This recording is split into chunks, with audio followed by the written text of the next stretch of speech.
everyone. Today, we will tackle about quality management, ethics, and corporate social responsibility.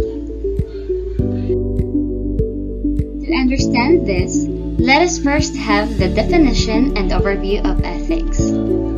So what is ethics? It is a set of guiding principles that governs the right or wrong behavior of a human. Simply, it is what helps us to distinguish what is good and what is bad. Our moral principle often depends on our conscience or our set of beliefs. Moving on, there are 5 principles for thinking ethically according to Stevenson. The first one is utilitarian principle. According to Stevenson, good result of an action should outweigh any harm that it might cause, meaning it is a principle that maximizes the welfare of the maximum number of people. It weighs the net balance of goodness and harm produced by a certain action in a group of individuals. For example, you're a surgeon and you have 5 patients with 5 organ failure. If they do not get transplants today, they'll die. You also have another patient who get a major road accident. He still has a chance to live, but it turns out that he's a perfect match for your 5 dying patients. You realize that you can kill this patient and use his organs to save your 5 other patients. In a utilitarian principle, you would rather choose to kill 1 person than let 5 people die. Either of the decision causes harm, but the weight of the result matters. That is utilitarian principle. The second one is right principle. In this principle, the actions should respect and protect the moral rights of others. It means the action is considered moral if it respects the rights of others, and an action is considered immoral if it violates other people's rights. For example, you have the freedom of speech, but it is morally wrong to insult and curse someone. Right principle respects human dignity. The third principle is fairness principle.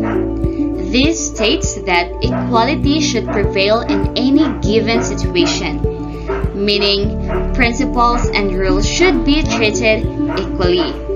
For example, we think it is fair and just when a parent gives his own children more attention and care in his private affairs than he gives the children of others.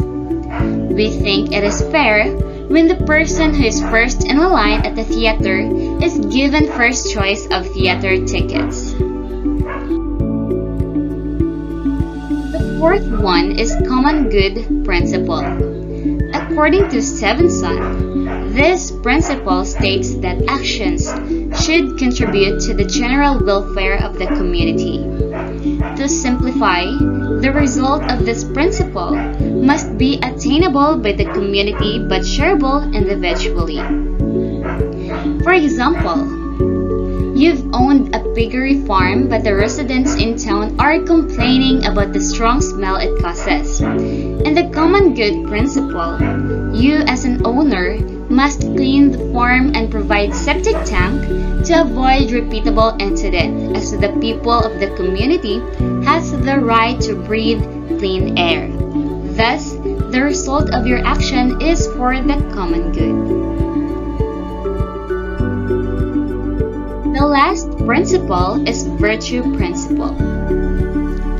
This refers to the actions that a certain ideal virtue is met with consistency, meaning your actions must be based on your ideal virtue. Some of the traits to meet this principle are honesty, self-control, courage, or prudence. These ideals are what drives us to do a certain virtuous action. For example, you are in a place where there is no law about killing someone, but because of your ideal virtue. You won't kill someone because you think that it is unethical. Simply, in virtue principle, whether a law is implemented or not, you still gonna do what you think is morally right and avoid what you think is morally wrong. So for today, we are going to discuss the trust, values, integrity, and the responsibility. Trust. It pertains to the belief earned by a person who is reliable and honest. Trust is a firm belief in the reliability, truth, ability, or strength of someone or something. Trust is something you give to a person, a thing that is influenced by your belief or reliability towards that person. Values. It pertains to deeply held beliefs of a person that forms the very core of that particular person. Person's principles or standards of behavior one's judgment of what is important in life. Values are basic and fundamental beliefs that guides or motivate attitudes or actions. Values are moral principles that helps human decide what is right or what is wrong in any given situation. An example of value is respect. Whatever you do, you need to have other people consideration. If you are respectful, you do not criticize, offend, or pass through another person's belief, culture, or religion the same way others are going to be respectful to yours. And now we talk about integrity. So what comes to your mind? What is integrity? Integrity, it reflects the ability of a person to display honesty and a strong moral principles. So when we say integrity, it implies the quality of a management with honesty, moral, values, fairness, and adherence to the fact of sincerity, to show the characteristic of what customers expect and deserve to receive. Next, the total quality of environment. People with integrity can be counted to do the right things.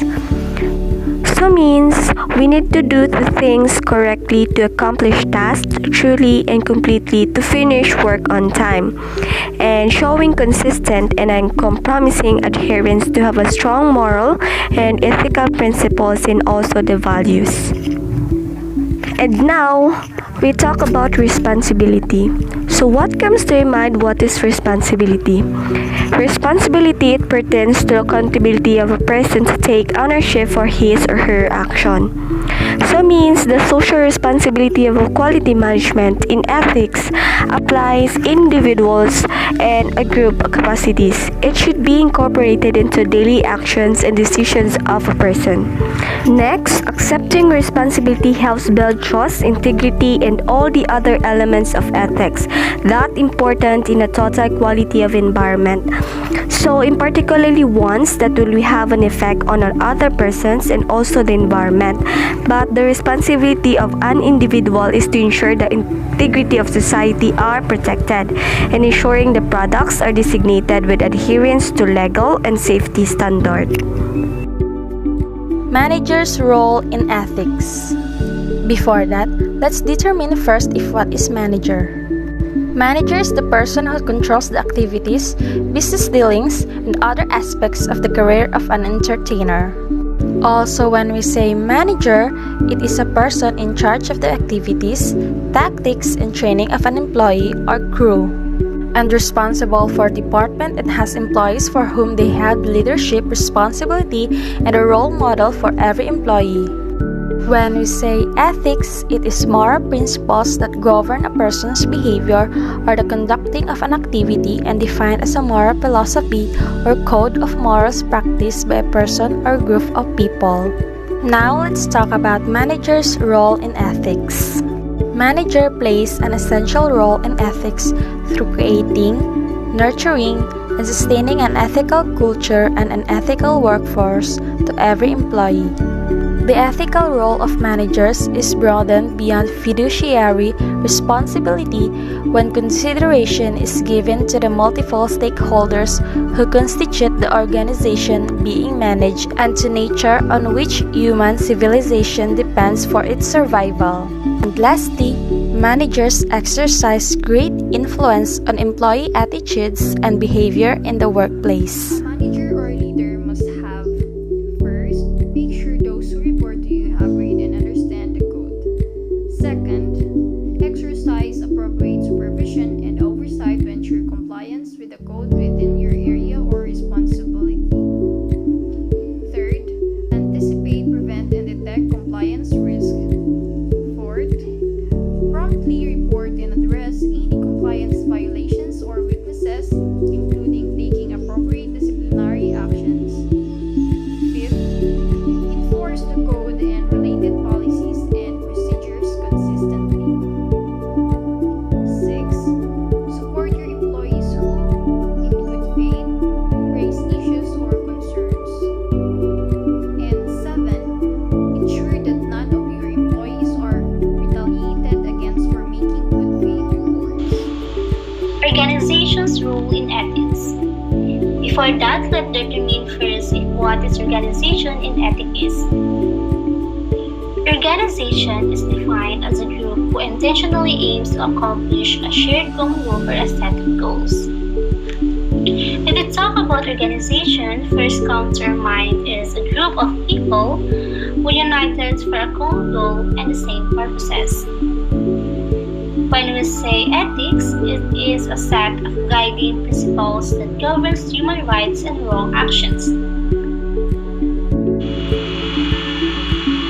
Now let's talk about organization's role in ethics.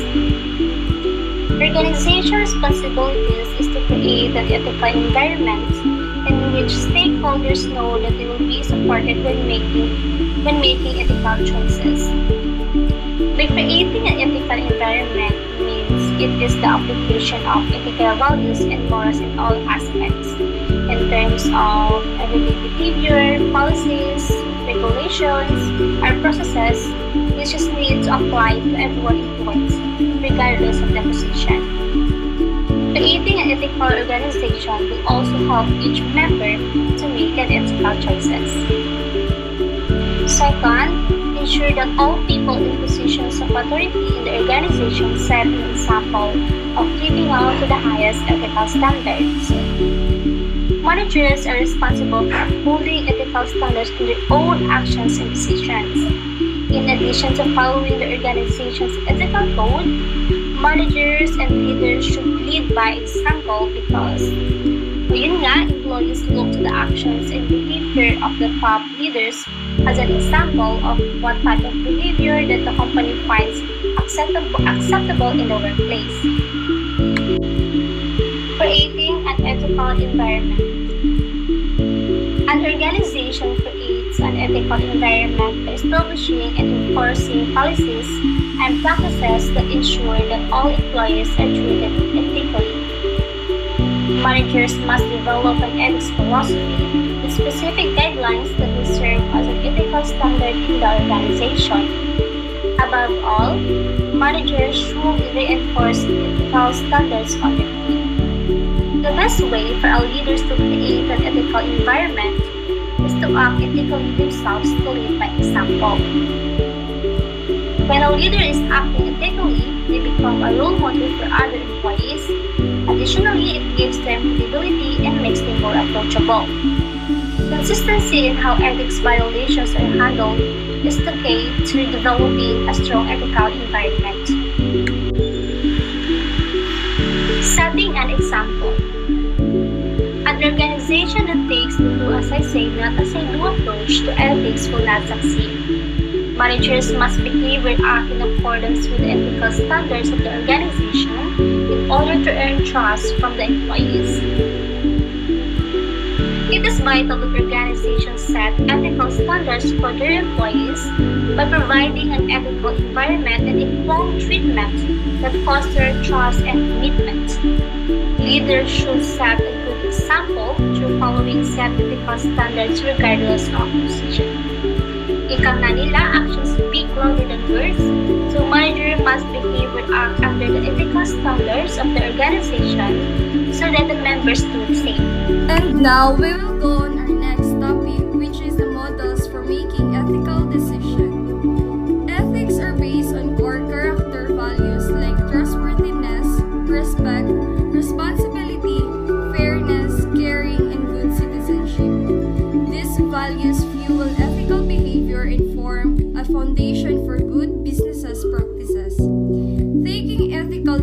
decisions involve evaluating and selecting alternatives in a way that is consistent with ethical principles. When making ethical decisions, it is necessary to identify and eliminate unethical options and select a constructive ethical alternative. In some cases, you will have no choice but to prioritize and choose between competing ethical values and principles because the only viable options require you to sacrifice one ethical value over another. When this situation occurs, it is important that the decision maker chooses the most beneficial and least harmful option for the largest number of people. As per this topic, we have 8 most widely used models for making ethical decisions. I will be the one who will discuss the first 4 of the models for making ethical decision, while the other 4 will be discussed by Mr. Gawan. First is the full disclosure model. In this model, it pertains to the ability of an organization and how they express their actions for the satisfaction of their stakeholders, and how the management's decision will affect and must be in accordance to the benefits of everyone in the business. Second, the doctrine of the mean model. In this model means moderation is ethical. It represents the guiding principle that one should never act in excess. Third, the golden rule model. This model denotes that you should treat others the way you want to be treated. There is value in having this kind of respect with other people. Fourth, market ethics model. This deals the moral principle behind the operation of the business. This is a process by which the business promotes profits. This ethical profits within the framework of profit and loss. Fifth, organizational ethics model. This model is based on the loyalty to the organization. These ethical are the principle and standard by which businesses operate, and they are best in the demonstrated through acts of the fairness, compassion, integrity, honor, and responsibility. And 6, equal freedom model. This suggests that organizations have the freedom to behave as they wish as long as they do not infringe on the right of stakeholders. This is equal of liberty is the fundamental perspective of liberalism and socialism. 7, proportionality ethics model. This model is based on the assumption that the world is so complex that decisions are seldom clearly right or wrong. 8, professional ethics model. This model is based on the principle of peer review. This ethics is provide rules on how person should act toward other people and institutions in such an environment. In general, these 8 models for making ethical decisions play a huge impact in equality management for the corporate social responsibility within the organization. So that's all. Thank you. For the last topic, we have belief versus behavior. This may include a lot of things on how different they can be. Belief is what we believe along we grow, and the behavior follows on how we deal things and do what is right over wrong. We have 4 types of beliefs versus behavior. We're gonna tackle about self-interest and self-protection. But first, what is self-interest? Self-interest can be both psychological and economic term. In general, it refers to individual actions and behaviors that provoke positive personal benefits. What is an example of self-interest? Self-interest is anything done for seeking personal gain. An example of self-interest is pursuing higher education to get a better job so that you can make more money in the future. Why is self-interest important? According to Adam Smith, self-interest is important because it allows individuals to perform their best to increase their personal gain. Is self-interest good or bad? In economics, self-interest is not necessarily good or bad. According to opponents of Adam Smith's theory,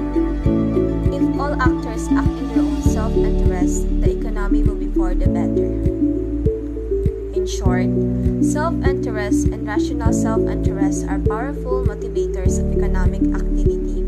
When people act on their own self-interest, their actions often manifest societal benefits at large. Conflicting values. This refers on how a person behaves on a certain situation, where he or she believes to do what is right and wrong. Different beliefs and wants that causes arguing. Example here is one part is saying, I want this, while the other part is saying, I want this. And they're both saying, look, if I have this, you can have that. In order to handle this, they should negotiate and addressing each other directly. So here are the intangible and tangible benefits of self-interest and self-protection. First, it enhances creativity. Second, it provokes personal positive benefits. Third, it develops theories and assumptions. And lastly, motivators for human action in economic activity. And for the last one is making ethics tangible and immediate. People have their own overview of benefits and ethical behavior. If a person is not recognized to his efforts, he or she will change and do the unethical behavior since she didn't get its reward. Sometimes, this will push us to do what is not right, even though we know that this is wrong.